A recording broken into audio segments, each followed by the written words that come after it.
잠언 19장 1절로 14절 말씀 함께 읽겠습니다.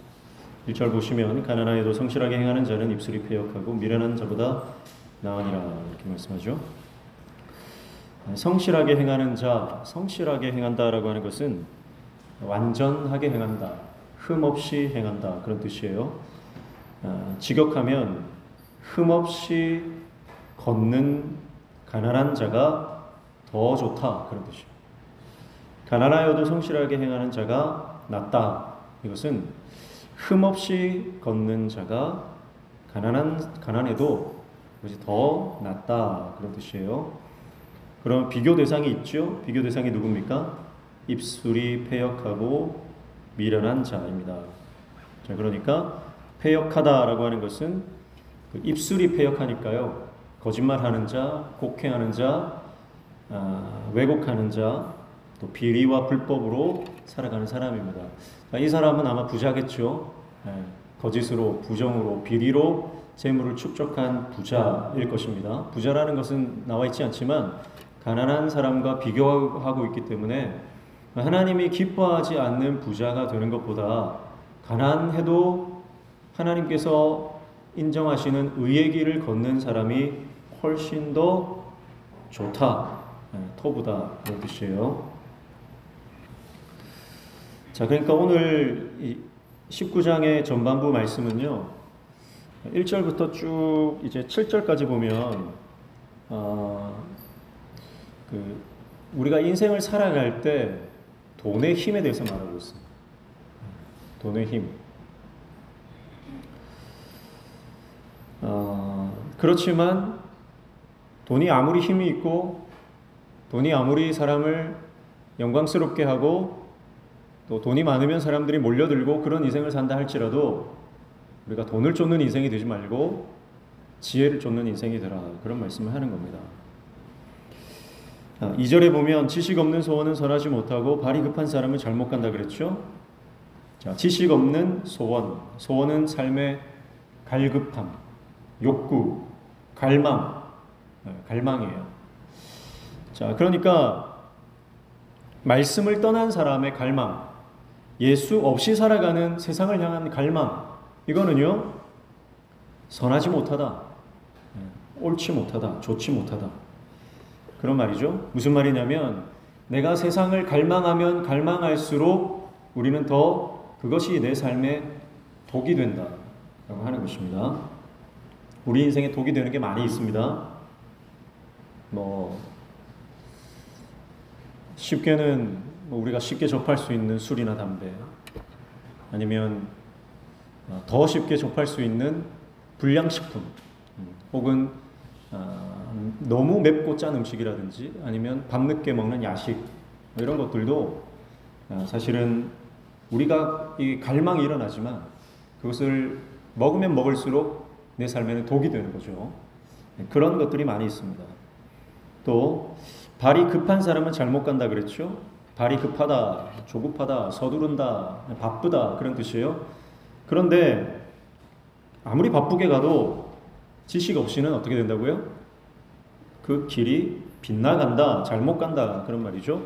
자, 그러니까 예수 없이 아무리 바쁘게 살아도 그 끝은 멸망이다. 그런 말입니다.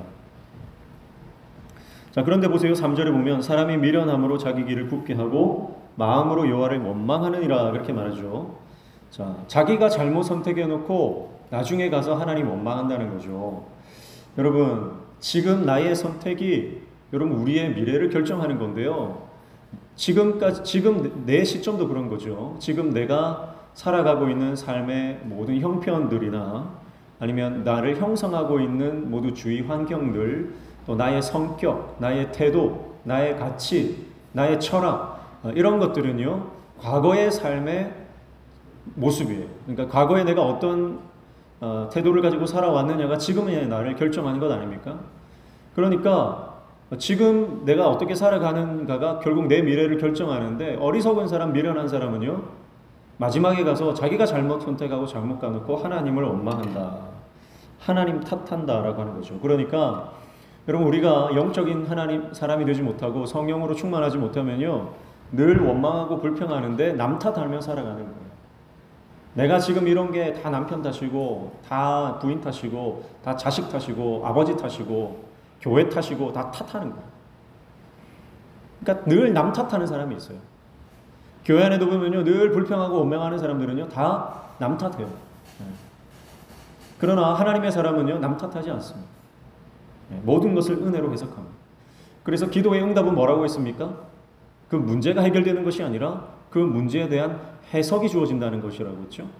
그러니까 내 인생에 있는 모든 것들이 말씀으로 해석되기 시작하면요, 버릴 것이 하나도 없고, 내가 아무리 힘들고 어려운 상황에 처해 있다 하더라도 하나님께서 그것을 통해서 나를 성장시키시고, 나를 성숙시키시고, 나를 변화시키시고, 나를 완성해 가신다라고 하는 믿음으로 살아가는 것입니다. 그러니까 불평하고 원망한다는 것은요, 결국은 내가 더 이상 기대하지 않는다는 것이죠.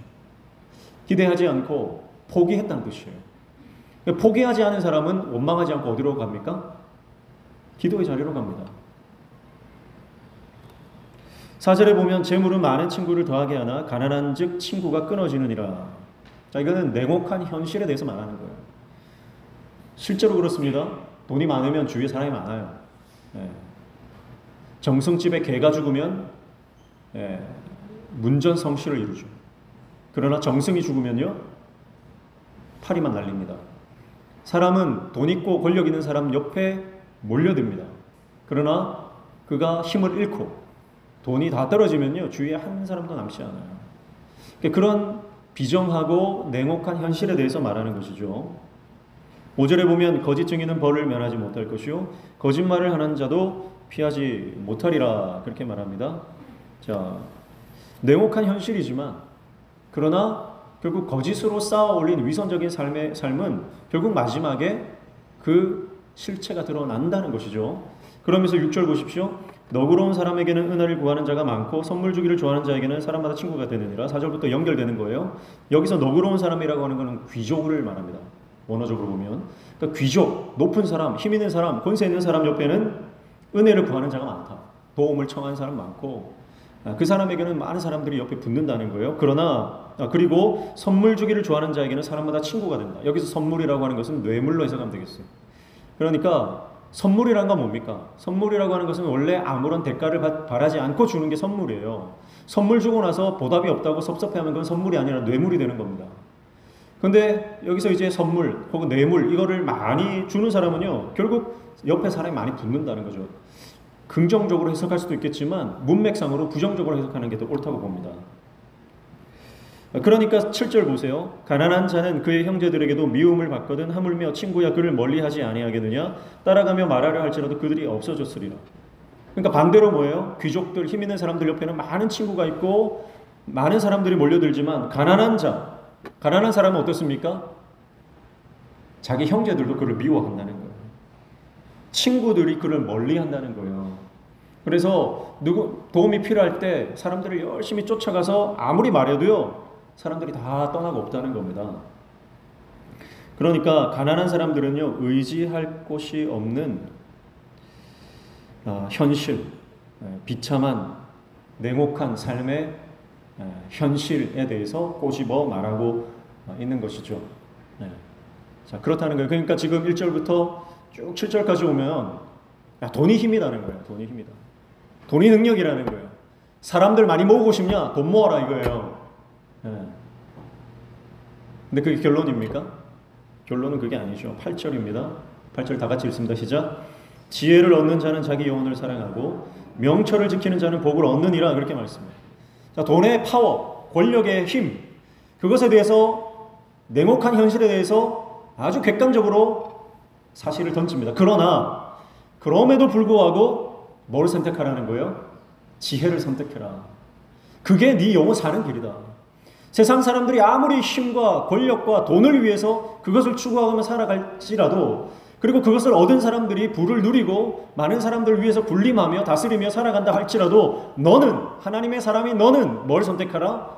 지혜를 선택하고 명철을 선택하라. 그래야 네 영혼이 산다는 겁니다. 성경은 계속해서 말하는 게, 구약 모든 성경이 말하는 게 뭐냐면요, 네가 돈을 선택할지 하나님을 선택할지, 네가 만몬을 선택할지 여호와 하나님의 신앙을 선택할지 그것을 선택하라. 그것을 말하고 있는 것이죠.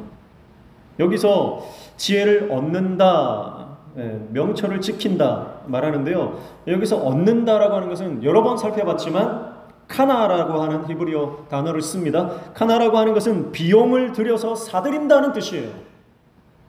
대가를 지불한다는 뜻이에요. 여러분, 우리가 예수를 소유하고 예수 중심으로 살아가기 위해서 여러분 인생에 반드시 대가 지불이 필요한 겁니다. 대가 지불 없이 어떻게 예수의 사람이 되고 성령의 사람이 되고 기도의 사람이 되고 은혜의 사람이 되고 하나님의 역사를 경험하면서 살아가겠습니까? 여러분, 우리 교회가 부흥되기를 원한다고 늘 말로는 하지만 여러분, 우리가 무슨 대가 지불을 하고 있냐는 거예요. 여러분, 우리가 시간과 건강과 또 내 물질과 여러분, 우리가 가지고 있는 은사들을 주님을 위해서 쓸 때, 우리가 주님을 위해서 헌신할 때, 내가 주님을 위해서 봉사하고 내 삶을 하나님께 온전히 드릴 때 대가 지불이 있는 곳에 여러분, 하나님의 은혜가 임하는 거예요. 대가 지불이 없으면 여러분, 하나님의 역사는 일어나지 않습니다.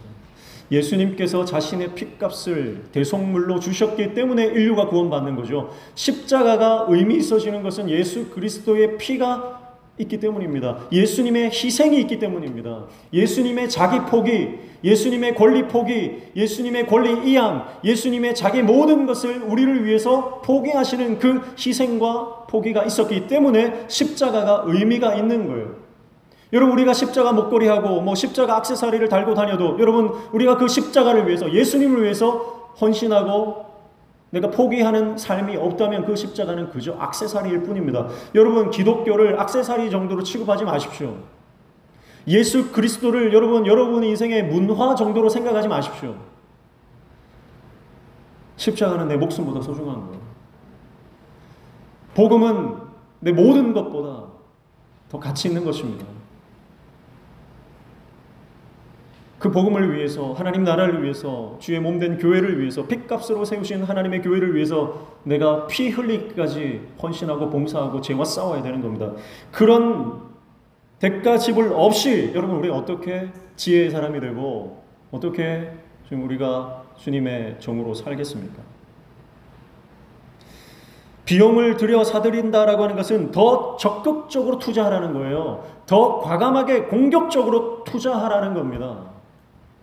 우리가 투자를 할 때도 투자하는 성향에 따라서 방어적으로 또 안정적으로 어떤 사람은 또 공격적으로 과감하게 투자하는 그런 사람들이 있어요.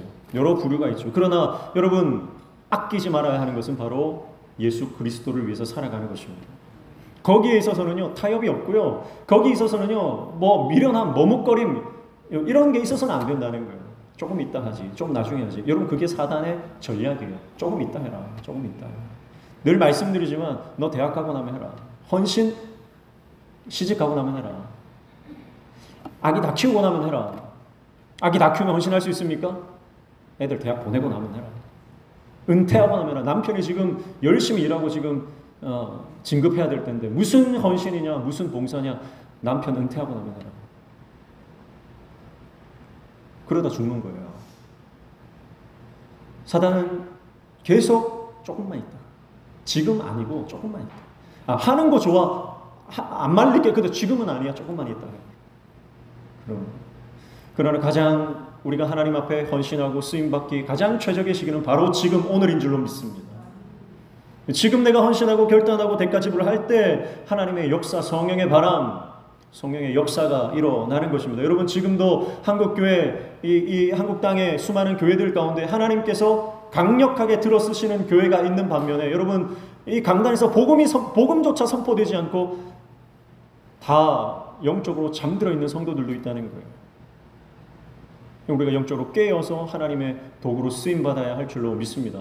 먹고 사는 문제, 돈 문제거든요. 여러분, 여기 먹고 사는 문제에 우리의 삶을 몰입하지 말고, 여기에 매몰당하지 말고, 우리가 더 가치 있는 것, 더 하나님께서 우리 삶에 사명으로 주신 것, 그것을 위해서 과감하게 투자해라 하는 것입니다. 재물을 얻기 위해서 동분서주 우리는 뛰어다닙니다. 돈이 된다고 하면 여러분, 우리는 무슨 짓이든 하는 겁니다. 우리는 어릴 때부터 그렇게 배웠어요.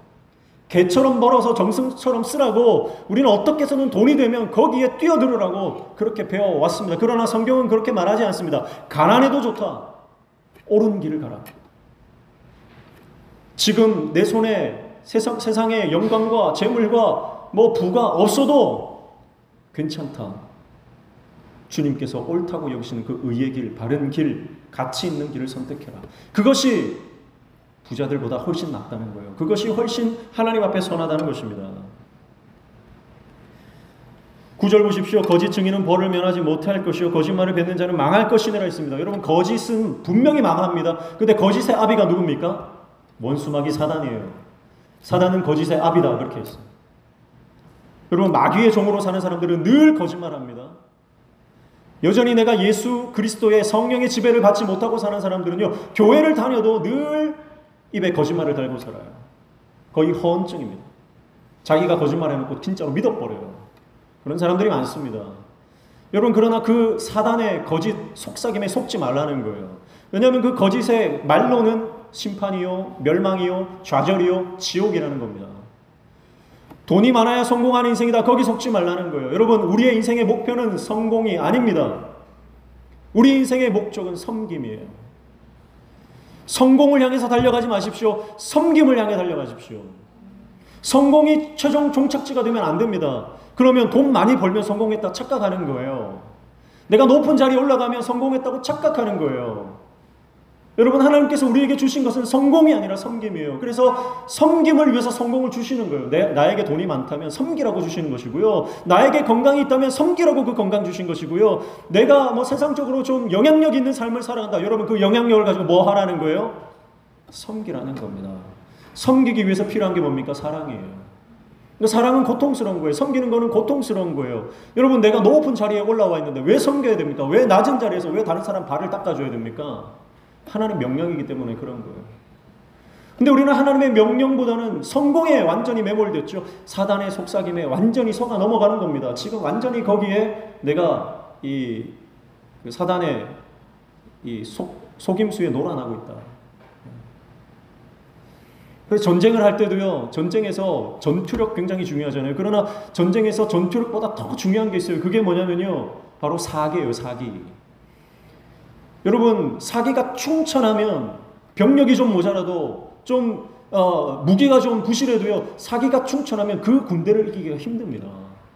근데 그 사기를 올리기 위해서 뭘 하냐면요, 선동을 한다고요. 그래서 전쟁할 때 선동이 얼마나 중요한지 몰라요.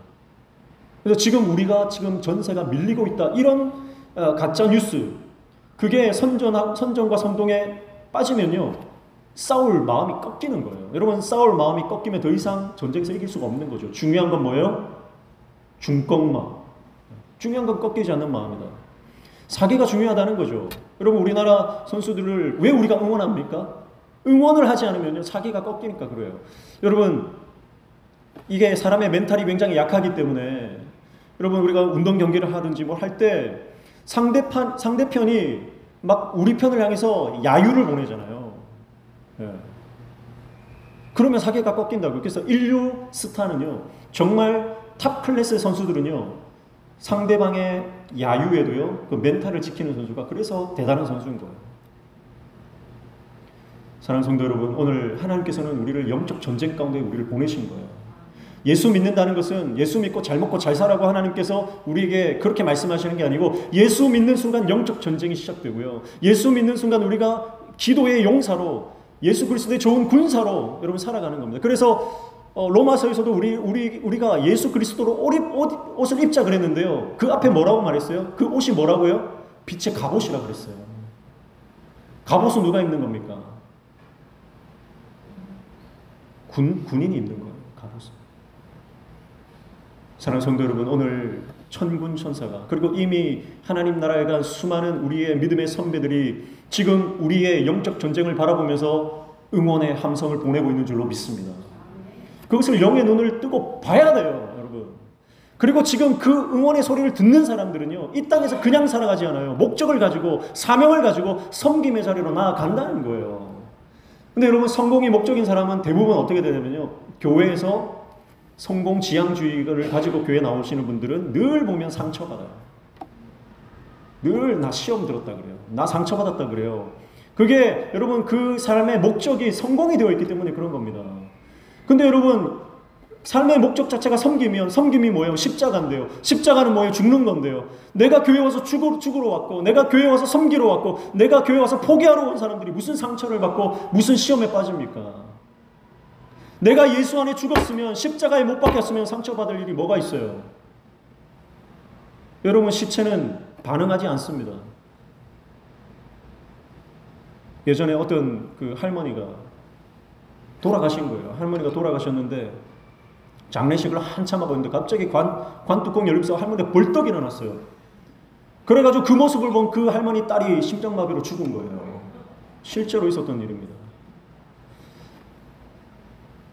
어떤 신부님이 이런 얘기를 하더라고요. 어떤 할머니 할아버지가 금술 좋은 부부가 노부부가 살고 있었는데 할아버지가 어느 날 심장마비로 죽은 거예요. 의사가 딱 보더니 사망 선고를 내린 거예요. 그래가지고 관에 넣고 이제 장례식을 치른다고 가는데 갑자기 할머니가 할머니한테 관 쪽에서 얘기하는 거예요. 할멈 나 살았어. 할멈 나 살았어. 얘기 좀 해줘. 하니까 할머니가 뭐라고 했냐면 의사가 죽었다는데 가만히 있으라고 그랬다는 거예요.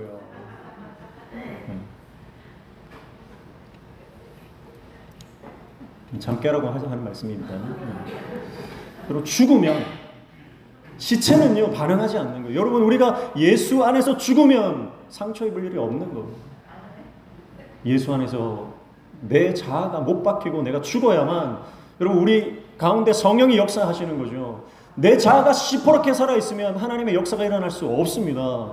내 고집, 내 철학, 내 경험, 여러분, 내 안에 있는 이 못된 자아가요 하나님의 역사를 방해한다고요. 그래서 우리 안에는요 늘 거역의 영이 역사합니다. 그래서 여러분, 말씀 들을 때 아멘 하는 것은요 내 안에 있는 거역의 영을 향해서 선포하는 거예요. 떠나가라고 선포하는 거예요.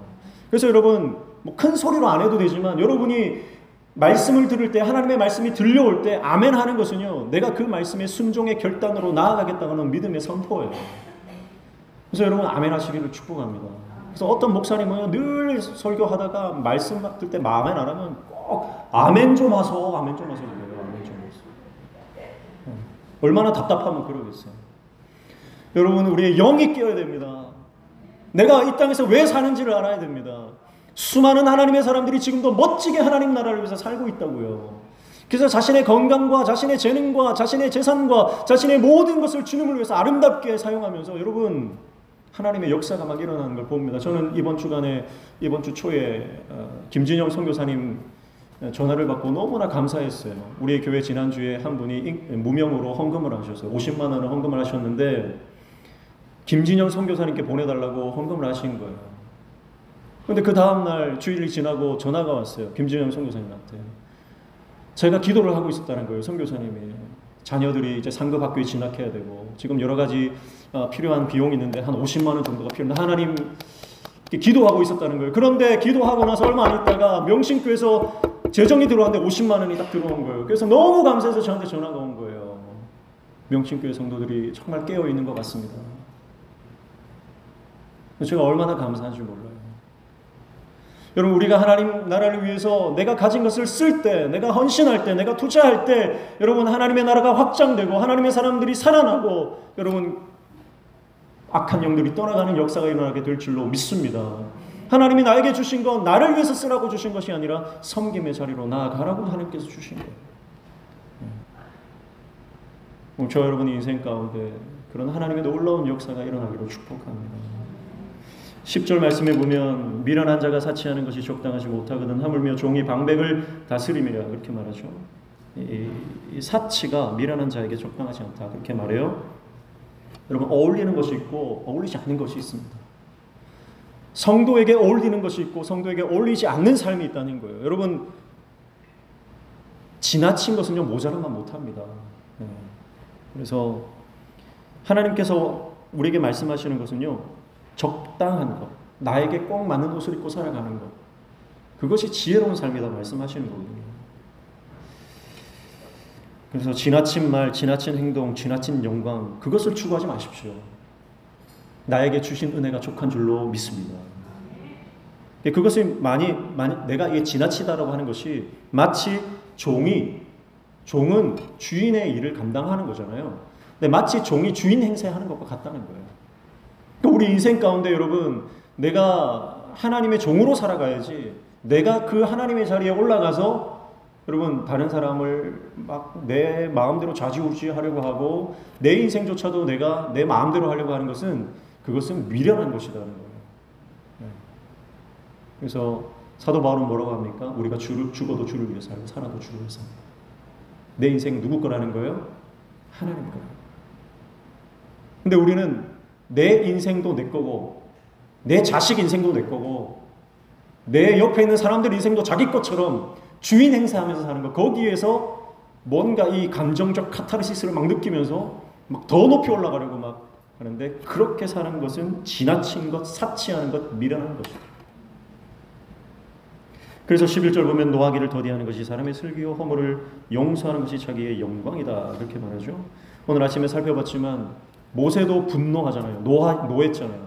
그러나 그 분노를 끝까지 이어가지 않고요. 분노가 태도가 되지 않게 하고요. 분노가 습관이 되지 않게 하고요.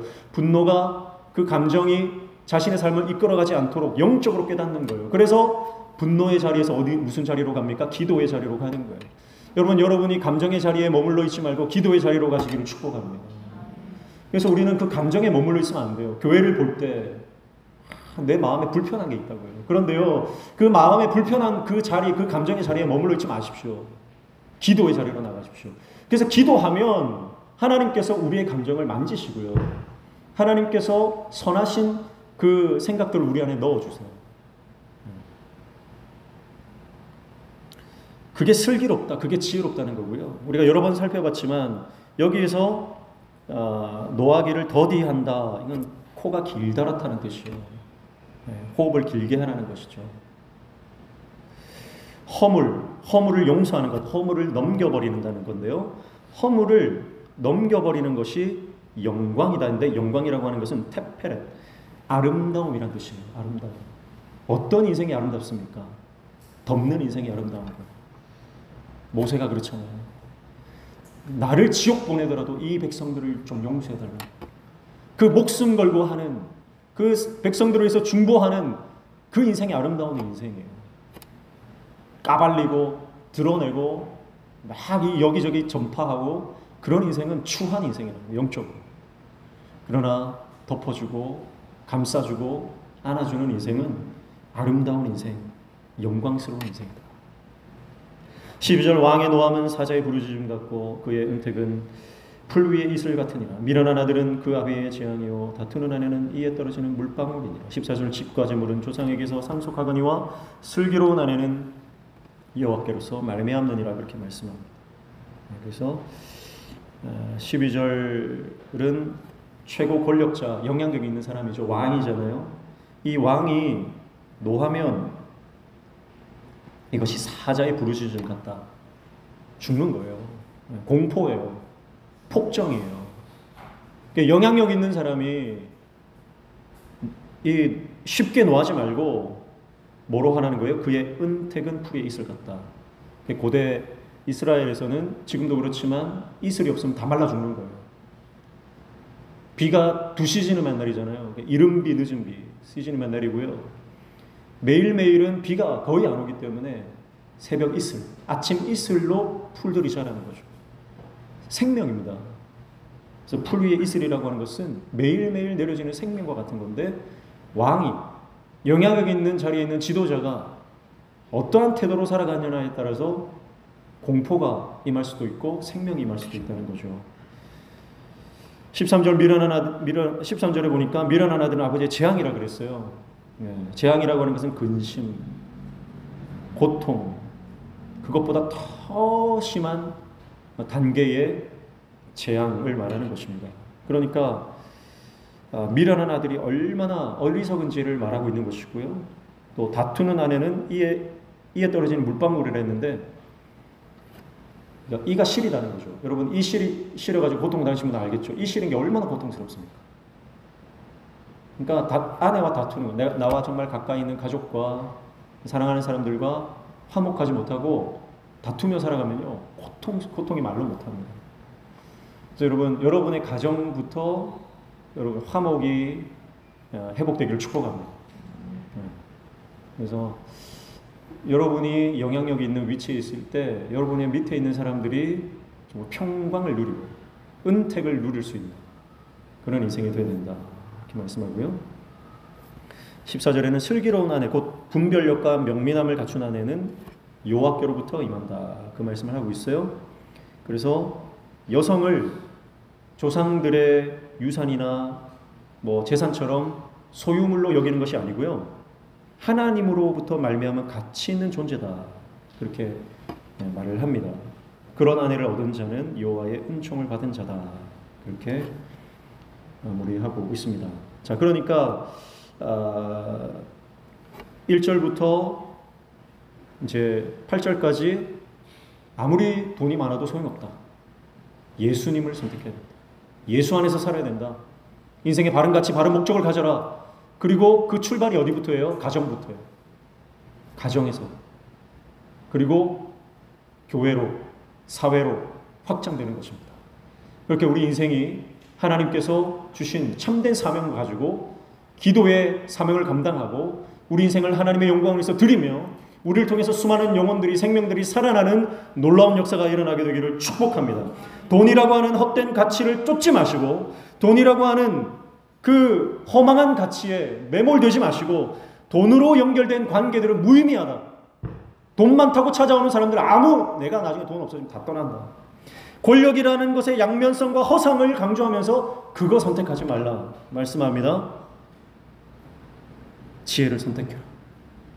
그리고 그것은 가장 작은 공동체 단위인 가정부터 시작하고 슬기로운 아들, 지혜로운 아내 그들과 함께 자족하며 살아갈 때 아무리 돈 많은 것보다 그 안에서 화목하고 평안한 것이 훨씬 복이 있다.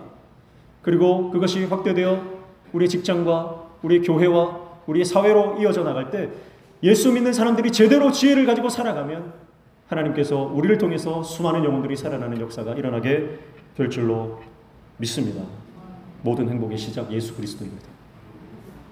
예수 안에 참된 평강과 기쁨과 행복을 누리며 주님의 사명 감당하는 저 여러분 되시기를 주님의 이름으로 축복합니다.